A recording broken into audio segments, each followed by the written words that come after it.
So it's the next video in our dry curing.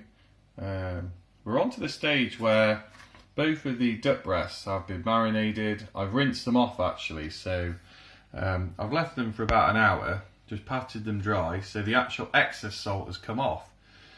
But if we're going to try and dry smoke them, so cold smoke them, then what we need to do is form what's called a pellicule, or a skin or a coating of proteins on the surface of the meat or the fish or the poultry. That allows the smoke to better adhere to the surface of meat during the smoking process. So I'm going to cold smoke them tomorrow. But what I'm going to just do is just tidy them up a little tonight, and I'm going to use a barding needle to put a hanging sort of thread through them so that then I can hang them up in the garage to dry. So at the moment they're in obviously a small dish there. Now what I'm going to do, I'm going to take them out, put them down.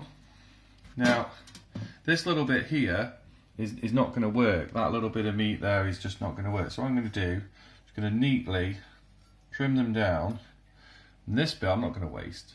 I'm going to eat that later. But then you see this bit's kind of a bit neater. Now the fat itself, I'll just take off this tiny bit on the edge. And so they're reasonably neat. This one again, we'll just trim that little bit off. And that bit will stay. That's fine. So now I have a very simple barding needle. So you can see, nice pointy needle, bit of string. So it's just twine, effectively, about £5 on Amazon. Not your normal string.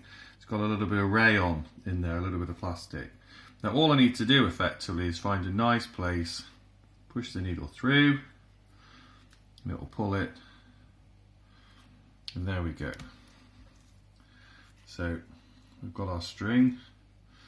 Now all I need to do then, so I've got a nice decent piece of string, just going to trim it. I use the knife. I'm going to cut this bit off, and then we just need a loop in effect on the string. That's just going to enable me to hook it somewhere later on. So that is nice and ready. So you see there, it's very easy to hang it up and it can dry. But what I'm going to do, put it back on here for the moment, overnight I'm just going to let it dry, and then like I said, we'll smoke it tomorrow when that protein layers sort of come out and it's just gone a little bit more tacky. So that's a dry curing video, and hopefully we'll come back and see the next one, which is when we are cold smoking.